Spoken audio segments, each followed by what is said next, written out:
de vaccins. Maintenant, venons-en au dernier point du jour, qui est une dinguerie. C'est un article d'un certain Crutz du Monde qui est sorti, je crois, hier. Ça, c'est une dinguerie, une dinguerie. Je ne savais pas tout ça et j'ai appris tout ça aujourd'hui. Et là, je vais vous le faire partager. L'image, elle est là. Alors, pourquoi il ne la trouve pas? Voilà. Parce qu'elle n'était pas agrandie. Voilà, voilà, voilà, les amis. Alors, maintenant, vous allez me dire si vous voyez ça. Donc, voilà, voilà. Je vous ai fait un beau petit schéma pour vous expliquer l'histoire de McKinsey. En fait, Macron, c'est le produit de McKinsey. C'est clair. Macron, c'est le président de McKinsey. Rien d'autre. Rien. C'est eux qui l'ont mis en place. Alors, on va faire un petit... comment on appelle ça? Je suis en train juste de vérifier que tout va bien, que tout est grand. Voilà, voilà. Alors, vous voyez ici Macron. En 2007, il va faire partie de la commission Attali nommée par Sarkozy. OK? 2007, vous le voyez ici, Attali ici, et à sa gauche, Emmanuel Macron. Il avait 29 ans, les amis. 29 ans. C'était unique. Et en 2017, lors des Macron Leaks, de la fuite des mails internes de La République En Marche, ils ont trouvé dans les échanges de mails entre l'équipe de Macron et McKinsey 20 partners de McKinsey. 20 partners. 20. Bon. Et ça pose des questions très graves, très, très, très graves au niveau du financement du parti politique. Pourquoi? Parce que ils ne sont pas déclarés dans les comptes de campagne et le travail pro bono gratuit, ça, c'est illégal.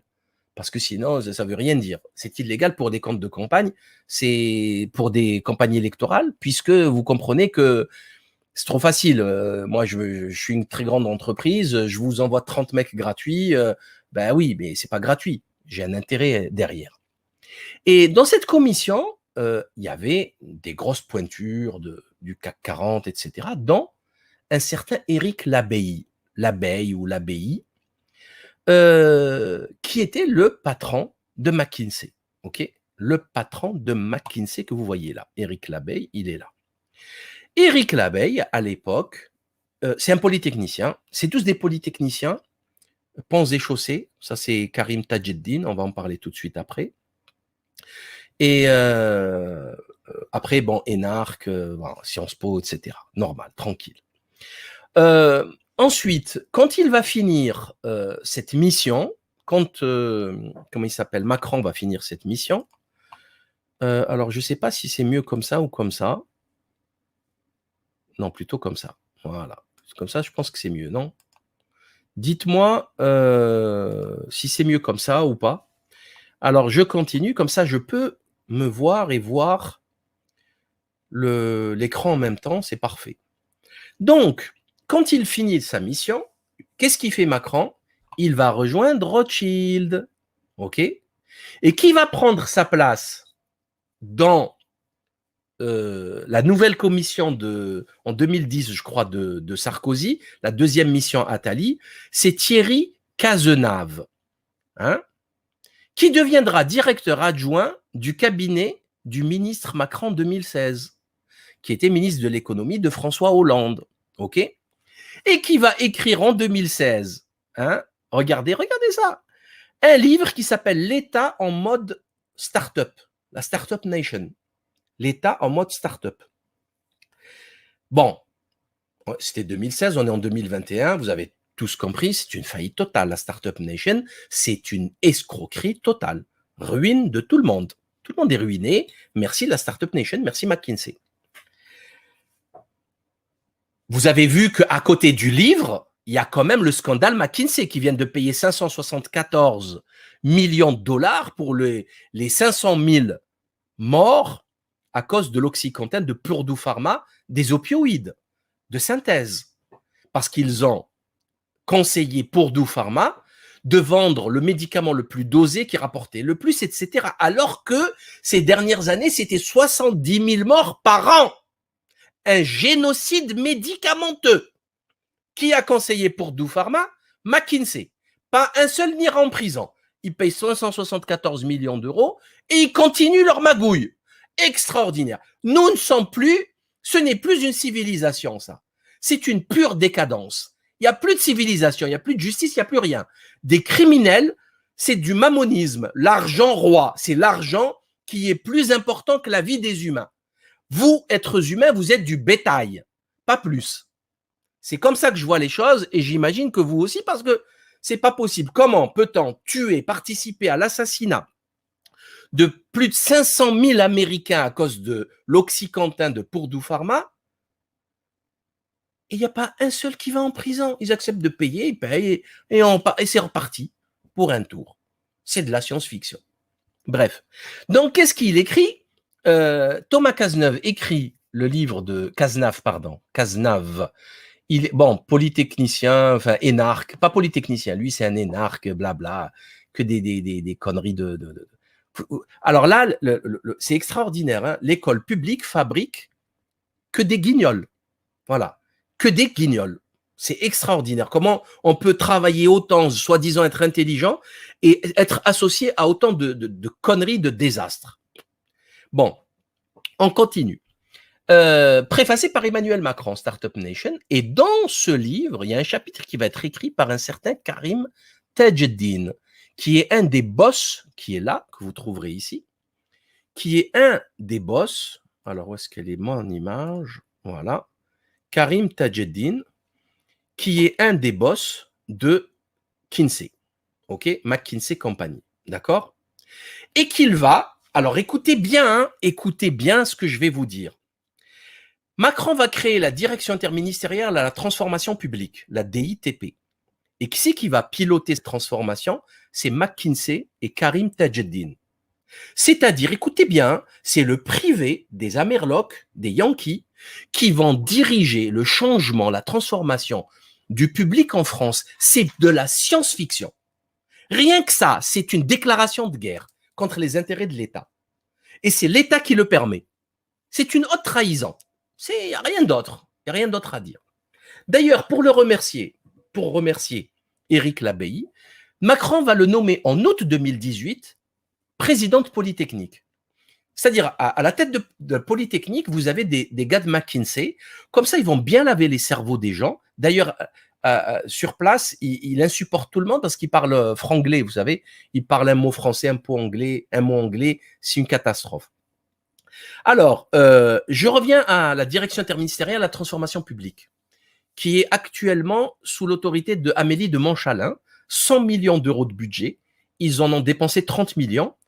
Alors, ils n'ont pas l'obligation de faire des marchés publics. C'est un budget qui a été créé, c'est du pillage de l'argent public pour faire rentrer le ver dans le fruit. Et on a des entreprises. Alors, pourquoi pas? Allez, pourquoi pas? Moi, vous savez que je suis pas pour l'État, comment on appelle ça? L'État, oh, il y a un terme. Vous savez que nous, enfin, personnellement, et on n'a pas édité le livre de Paul-Éric Blonru pour rien, Sécession. Pour nous, l'État, c'est le minimum de pouvoir. C'est le minimum. Il ne doit pas s'ingérer dans les affaires des gens. Voilà, très, très, très peu de pouvoir. Donc, c'est pas un souci pour moi. Sauf que, quand on nous dit McKinsey change la politique publique de l'État, ça se fait toujours dans un sens. Est-ce que le public, il s'est déjà ingéré dans les affaires de McKinsey? Jamais. Vous voyez? Surtout pas l'État français. Vous voyez ce que je veux dire? Donc, c'est toujours l'inverse. C'est comme la fiscalité d'ailleurs avec Sanofi, c'est toujours l'État qui donne beaucoup d'argent à Sanofi et jamais l'inverse. Jamais l'inverse. D'ailleurs, au passage, il se trouve que McKinsey a une fiscalité très spéciale puisqu'ils sont localisés au Delaware, qui est un État américain, un paradis fiscal, et ils payent 175 $ par an d'impôts. Et ils sont payés aujourd'hui, à ce jour, par mois 2 millions d'euros, selon certaines sources, 2 millions d'euros pour les conseils débiles qu'ils donnent au gouvernement. Et vous avez vu la faillite totale de la vaccination. Vous l'avez vu, tout le monde a pu le constater. Donc, et c'est Karim Tadjeddine qui dirige ça. Alors après, il vous dit c'est pro bono, c'est gratuit. Ouais, c'est pour le bien public. C'est faux. En fait, c'est pour faire c'est pour avoir des retours plus tard, des cartes partagées, des carnets d'adresses, des cartes professionnelles, etc. Et il faut que vous compreniez un truc, c'est capital. C'est McKinsey qui a créé La République En Marche, qui a fait toutes les démarches du début jusqu'à la fin. D'ailleurs, c'est un très bon copain à Macron, Karim Tadjeddine, qui est très puissant, comme vous pouvez le voir à l'écran, et qui lui avait même proposé, parce que vous savez, les dons, ils sont limités à 7 500 €, et 7 500 €, c'est pas beaucoup. Alors, il lui a proposé de lui faire un prêt perso. Un prêt perso, qu'est-ce que ça veut dire, ça? Ils ont tout misé sur Macron. Ils ont tout misé sur lui. Le fameux mot disruption, ça vient de McKinsey. Tout vient de McKinsey. C'est des dizaines de partners de McKinsey qui ont travaillé pour La République En Marche. Des dizaines. Et ensuite, ils se sont retrouvés. Un, il s'est retrouvé dans le cabinet de Mounir Majoubi. L'autre, il s'est retrouvé dans... Vous voyez, ils font les chaises musicales. Ils se baladent d'un coin à l'autre et ils ont fait c'est une mainmise sur l'État et sur les affaires de l'État. C'est catastrophique. OK? Voilà. C'est, je sais pas comment. D'ailleurs, vous voyez, Éric Labey, il a été remercié, les autres aussi. Chacun y trouve son poste. Là, maintenant, il nous explique comment faire pour la logistique des vaccins, je ne sais quoi, etc., etc., etc. La situation, chers amis, est dramatique. Elle est dramatique. Elle est gravissime. Ces gens, en fait, il n'y a plus de démocratie, là. Il n'y a pas de démocratie. Et après, on apprend depuis 2-3 jours que McKinsey, bon, on le savait, j'en ai déjà parlé dans ces vidéos, j'imagine que je vous apprends rien quand je vous parle de McKinsey impliqué dans le scandale de Purdue Pharma et de l'oxycodone. Et on apprend que pour ne pas avoir de problème, pas aller en prison, il paye près de 600 millions, plus d'1,5 milliard d'euros d'arrangements avec 3 États, je crois, New York, la Californie, enfin, il y a 3 États pour ne pas avoir de... Et c'est pas fini. Il y a d'autres États qui vont les attaquer. On a 52 ou je ne sais plus combien d'États américains. Donc, c'est pas fini l'affaire McKinsey. Hein. Et du coup, si on réfléchit, chouïa, un peu, pas beaucoup, il ne faut pas réfléchir beaucoup, ça fait mal à la tête, il faut réfléchir un peu, ça suffit. Aujourd'hui, ceux qui conseillent Macron, qui l'ont créé, c'est des voyous responsables d'un crime de masse, un génocide. Je sais que c'est violent ce que je raconte, hein, et j'assumerai tout ça devant le tribunal, hein, et ils peuvent déposer plainte ce qu'ils veulent. C'est factuel. Vous voyez, tout est affiché, les sources sont données. C'est des voyous. Et c'est des voyous qui veulent, écoutez bien, qui veulent nous aider dans la logistique de la distribution du vaccin de Pfizer.